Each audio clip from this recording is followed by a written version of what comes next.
Pernah nggak sih kalian dengar dari orang-orang kalau tidak ada korupsi waktu zaman Soeharto? Tapi di saat yang sama kalian pasti tahu kalau Soeharto itu pernah menjadi manusia terkorup di dunia. Itu kenapa sih? Jadi sebenarnya kedua hal ini benar. Karena ini tergantung dari bagaimana cara Anda mendeskripsikan korupsi. Jadi korupsi yang biasanya Anda bayangkan adalah korupsi seperti pungli, pemungutan liar ketika Anda mau menerima layanan sesuatu dari pemerintah, tapi Anda dimintai uang, padahal sebenarnya Anda tidak perlu bayar untuk layanan itu. Contoh lain adalah seorang pejabat, pemegang jabatan untuk melaksanakan suatu program atau suatu layanan dikasih uang tertentu, tapi setengahnya masuk sako dan hanya setengah dari dana tersebut digunakan untuk membiayai layanan tersebut. Akhirnya layanannya jadi jelek. Misal sebuah jalan yang jelek dan setahun kemudian langsung rusak. Contoh lain adalah misal penyalahgunaan wewenang untuk meletakkan bagian keluarga di posisi-posisi strategis dan hal-hal seperti itu terjadi pada zaman Soeharto. Tapi bedanya adalah mungkin kalian membayangkan korupsi itu sedikit beda, entah. Tapi dari yang saya tahu, korupsi di 2025 ini dan ditarik ke pasca reformasi itu secara alami sangat beda. Mungkin Anda tahu kenapa. Jadi saat ini Anda pasti tahu tentang pungli-pungli kecil-kecilan yang bahkan untuk ke kantor polisi saja itu susah. Anda pasti harus siap-siap dana tertentu. Dan itu bukan hanya Anda, bukan hanya orang miskin, atau maaf kalau itu kata yang buruk, bukan hanya dari kalangan kelas menengah ke bawah, tapi hal ini juga dirasakan oleh kelas atas. Jadi ketika seseorang dari kelas atas memerlukan suatu institusi keadilan seperti polisi atau auditor keuangan, itu dia bakal disandra atau dia bakal ditodong, apa sih istilahnya, kalau tidak bayar dengan uang tertentu tidak akan dikasih. Tapi biasanya bukan seperti itu sih. Biasanya itu yang namanya orang kaya itu tidak bisa jadi kaya kalau tidak melakukan hal-hal yang secara moral itu ambigu atau abu-abu, atau secara gamblang dia pasti melakukan hal-hal buruk tertentu. Kecuali orang yang kaya biasa ya, yang tetangga kalian mungkin ada yang kaya, tapi kalian pasti tahu di sekitar kampung kalian itu ada yang kaya banget gitu. Secara logis manusia itu tidak bisa memiliki kekayaan yang terkonsentrasi seperti itu secara alami, secara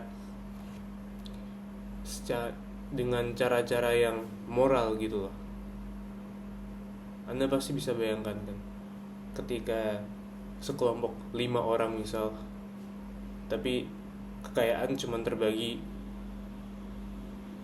70% dimiliki oleh orang ini, sisanya dibagi-bagi ke sini. Ini pasti dia melakukan sesuatu nih. Misal dia punya otot yang banyak dan orang empat yang lain ini digebukin, kasih nggak uang lu, akhirnya dikasih.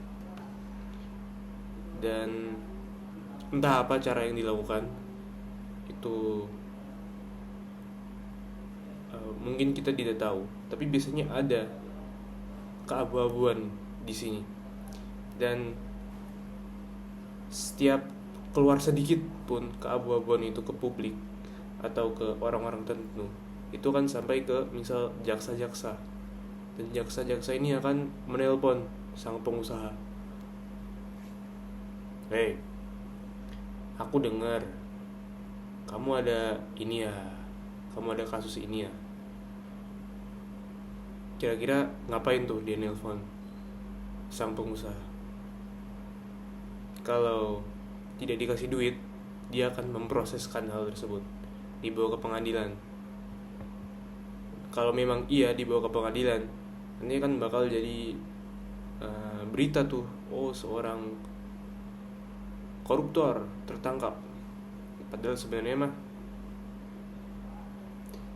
tapi lebih sering daripada tertangkap atau dia akan membayar, lebih sering sang pengusaha terpaksa untuk membayar dengan jumlah yang fantastis. Dan pengusaha nggak bisa ngapa-ngapain, dia cuman istilahnya cuman bisa tidur dan dipelindes sama mobil yang berjalan itu.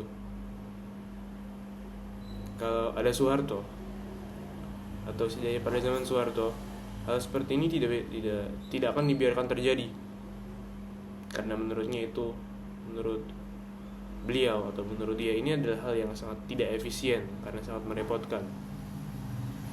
Bedanya adalah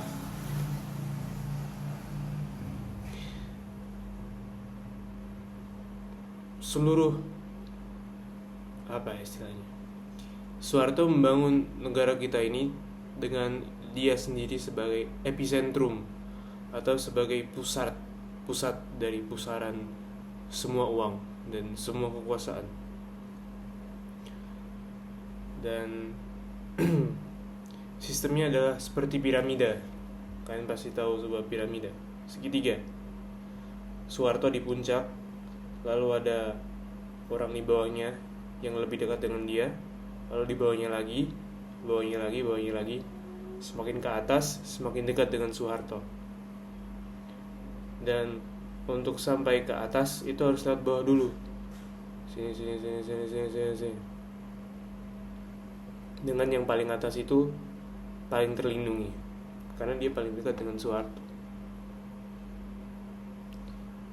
Jadi karena Anda setuju gak sih? Bukan setuju sih, setuju gak dengan fakta yang saya bawa ini? Karena dengan menerima fakta bahwa Soeharto adalah pusaran dari semua kekuasaan, itu juga termasuk pengadilan, penegak hukum seperti polisi, apalagi tentara. Kan mereka jadi ABRI kan, jadi satu dalam ABRI. Intinya baik penegakan hukum secara hukum dan secara fisik, seperti penggunaan daya ancaman senjata, itu dikuasai oleh Soeharto. Dan seperti sebuah simfoni, semua mengarah ke atas. Jadi tidak ada yang namanya pengusaha di atas itu diancam-ancam sama orang, nggak bisa.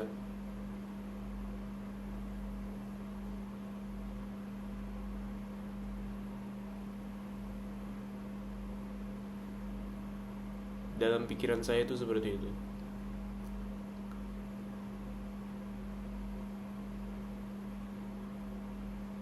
Misalkan nih ada jaksa yang begitu tuh, ya gampang saja kan, jaksa kan punya bos pasti. Nggak tahu ya sistemnya itu bagaimana, mungkin jaksa agung atau siapa gitu. Ya jaksa agung siapa? Ya anaknya, maksudnya anak buahnya Soeharto juga kan. Ya udah diberhentikan. Caranya gimana ya? Misalnya pengusaha itu nelpon pengusaha lain sampai ke Soeharto. Kalau misal pungli-pungli kecil ini terus terjadi, kan yang namanya piramida ini kan nggak ada artinya. Piramida ini ada itu adalah sebagai perlindungan. Soeharto menyediakan perlindungan bagi pengusaha-pengusaha ini, dan sebagai gantinya piramida ini menjadi basis kekuatan dari Soeharto. Karena tidak bisa orang menguasai tanpa kuasa kan. Lalu kuasa datang dari mana? Harus dari orang lain. Bagaimana cara Anda menguasai orang lain? Biasanya karena, kalau dalam kasus Soeharto itu karena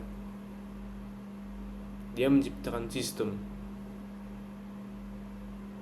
Ya, dia menciptakan sistem itu dan semuanya mengarah ke atas, mengarah ke dia. Itulah bentuk yang diciptakan. Lalu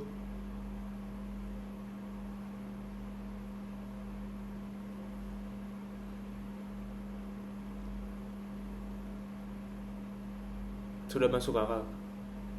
Saya coba ingat-ingat kalau ada lubang-lubang dalam cerita yang saya bacakan barusan.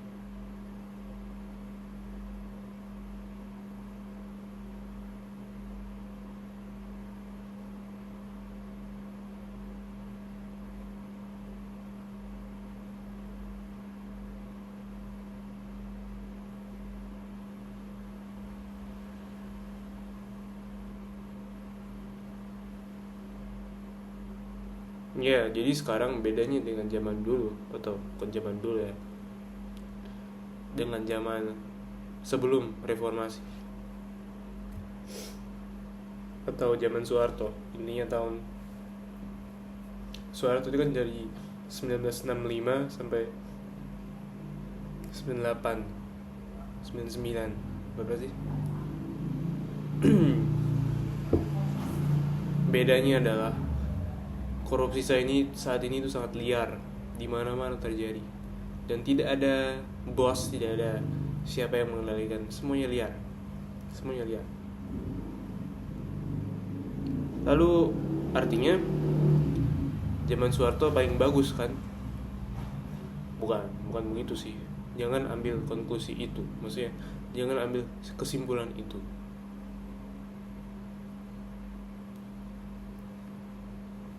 Karena ya, kalau Anda tidak suka korupsi waktu zaman Soeharto juga besar. Bahkan karena ada sistemnya, korupsi bisa dilakukan dengan besar-besaran, bahkan secara masif, bahkan secara astronomis, sampai ke bulan bintang kalau digambarkan gitu.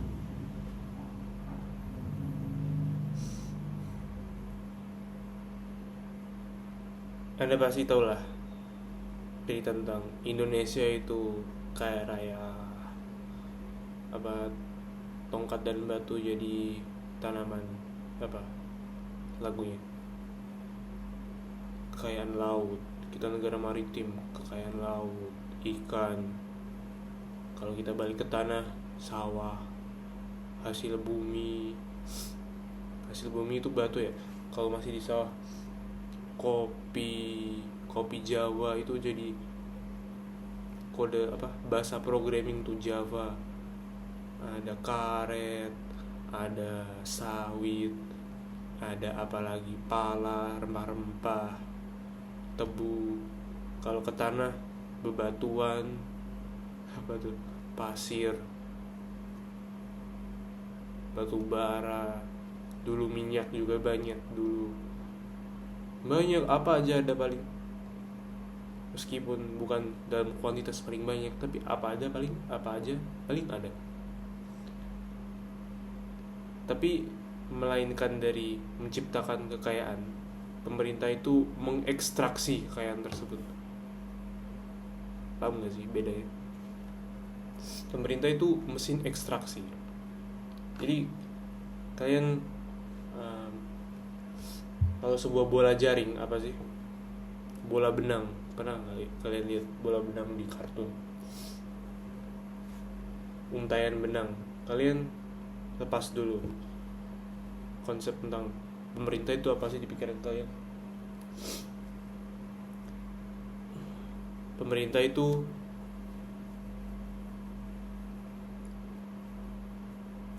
setidaknya pada zaman Soeharto itu adalah mesin bagi Soeharto untuk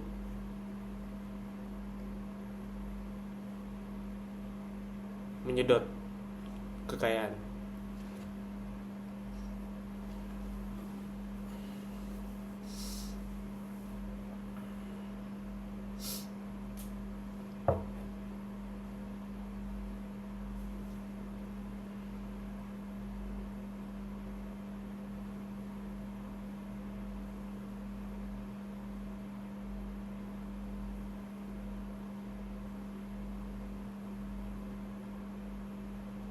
Aku lagi mikirin gimana cara ngejelasin.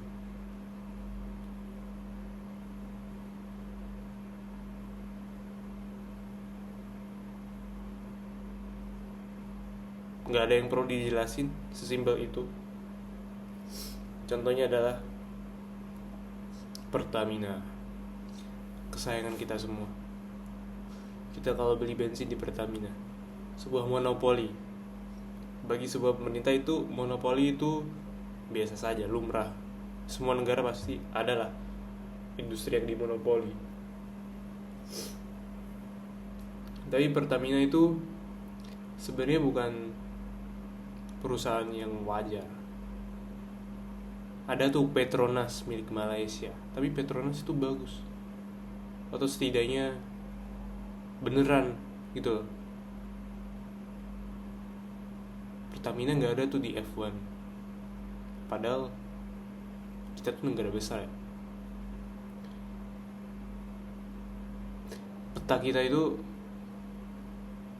Peta dunia kita itu berpusat pada Eropa dan Amerika Serikat. Jadi biasanya kelihatan lebih besar tuh Kanada, Amerika Serikat, bahkan Tiongkok dan Eropa. Tapi sebenarnya Indonesia itu sama panjangnya dengan Amerika Serikat. Intinya yang saya maksud adalah kita itu sangat kaya.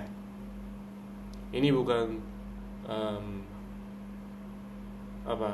patriotisme kelas SD gitu ya. Ini beneran kita itu sumber daya yang banyak.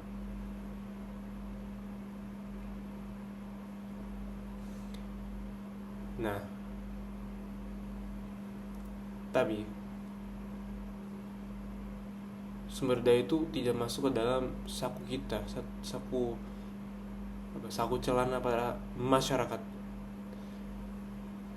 Masuk saku celananya siapa? Jadi Pertamina itu dia tidak melakukan eksplorasi atau pengeboran atau ekstraksi minyak. Dia nggak melakukan hal itu. Pertamina itu apa sih sebenarnya? Dia itu perantara. Jadi biasanya itu hal-hal itu pengeboran, saya bukan anak pertambangan. Itu dilakukan oleh perusahaan asing. Perusahaan asing melakukan hal ini dia dapat untung, Indonesia dapat untung, pastilah. Entah bagaimana pembagian untungnya, tapi hasil akhirnya adalah Pertamina dapat minyak kan ya, hasil pengeboran perusahaan asing. Pertamina tinggal distribusi saja, dibagi-bagiin ke seluruh negara. Tapi sebelum dibagiin, harganya kan dinaikin dari harga yang aslinya. Sudah paham kan? Apa coba? Coba sebutkan pemahaman kalian atas hal ini. Apa maksudnya? Kayak Dora the Explorer, coba. 3, 2, 1. Ya, untuk markup atau bahasa Indonesianya apa? Misal harga aslinya itu 3.000 per barel atau per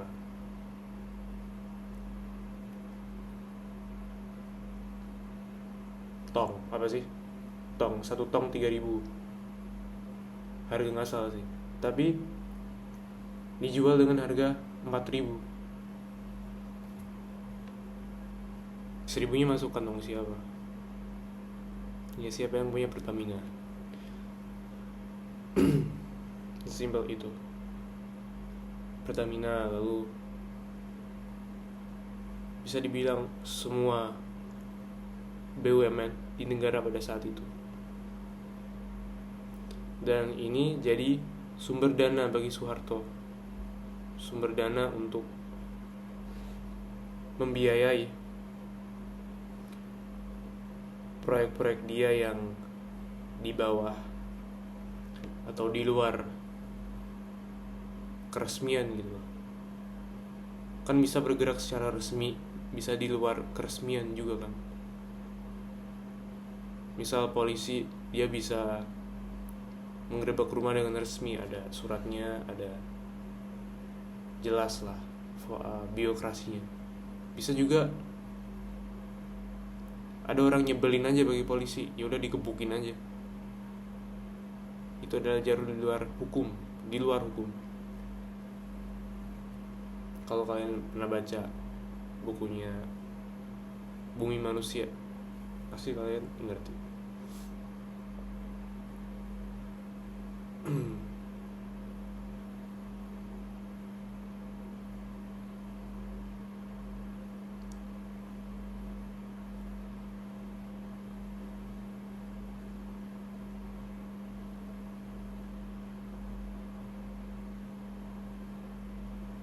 Jadi mesin-mesin uang seperti Pertamina, lalu Kementerian Kehutanan, Kementerian, saya bayangkan Kementerian Mineral, Kementerian apalagi, coba sebutkan kalian. Kementerian Kelautan.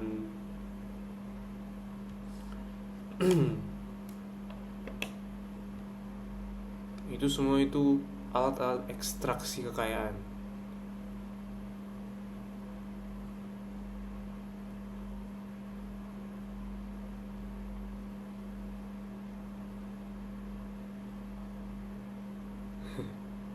Dua puluh 22 menit tapi kebanyakan diemnya ya saya.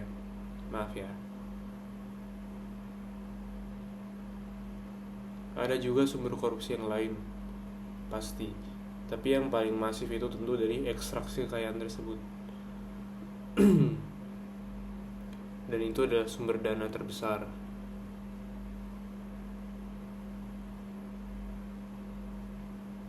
Dan uang menciptakan uang, iya gak sih?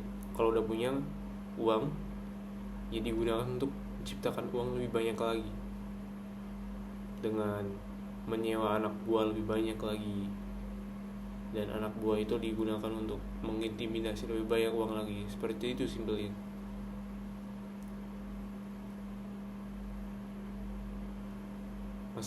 Masih membingungkan ya. Kalau secara langsung dilakukan Soeharto itu adalah mengkonsentrasikan, lebih konsentrasi lagi. Ingat yang 5 orang tadinya 70%, dibikin lagi, tarik lagi 80%, 95%. Semakin banyak uang, semakin semakin terkonsentrasi, itu lebih mudah untuk mengkonsentrasikannya lagi.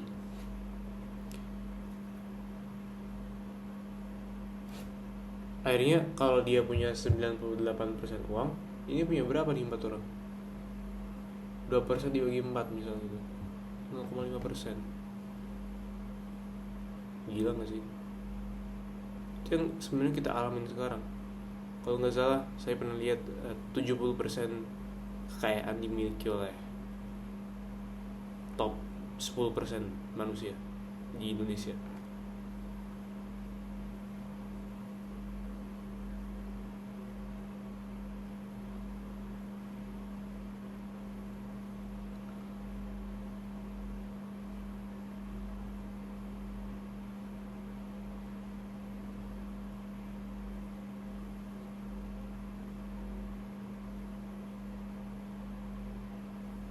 Tapi itu hal yang wajar. Konsentrasi uang itu hal yang wajar sekali. Di seluruh dunia ada. Bukan cuma Soeharto. Cuman Soeharto adalah unik karena biasanya pembentukan strata konsentrasi uang yang sangat masif seperti itu butuh puluhan tahun, bahkan mungkin ratusan tahun sejarah. Buku-buku sejarah ya, bolak-balik buku sejarah. Kalau Soeharto itu cuman beberapa halaman saja. Hebat.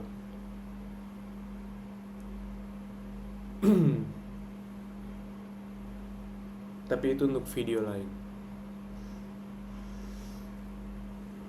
Saya menghirup ilmu dari buku ini. Gak bisa guys, harus dibaca.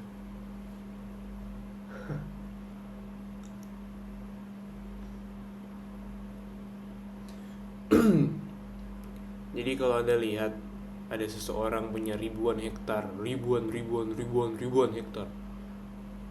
Atau salah ya, unitnya itu apa sih?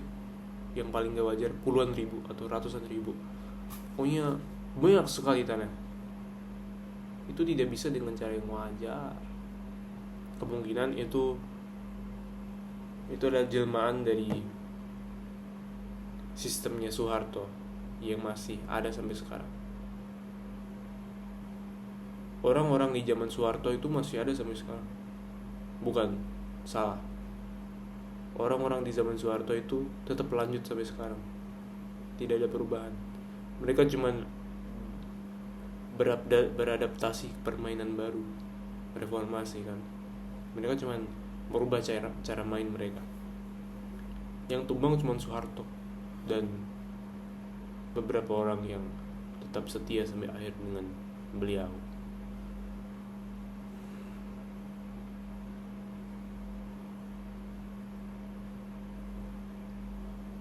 Sistemnya masih ada, cuman karena piramidanya yang menghadap ke atas semua, sekarang yang dihadap ini, yang di atas ini hilang. Jadi sekarang kita sedang kehilangan arah. Rasa-rasanya kita sedang kehilangan arah. Tidak ada struktur. Karena semua institusi kita, itu bahasa kerennya, institusi itu bahasa kerennya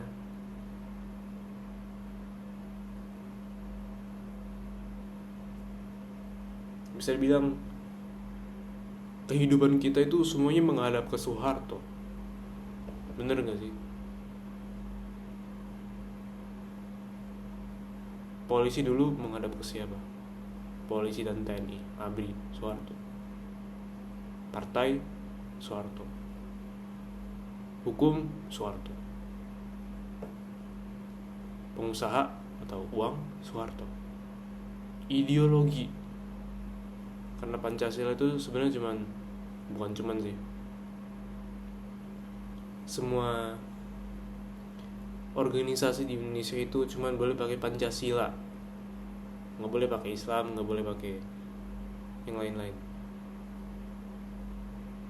Di antara lain karena ya Pancasila itu yang netral, ditetapkan oleh siapa? Soeharto. Pramuka, Soeharto.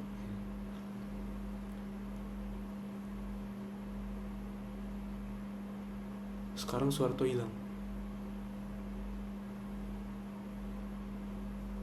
Itulah perbedaan korupsi sekarang dan dulu.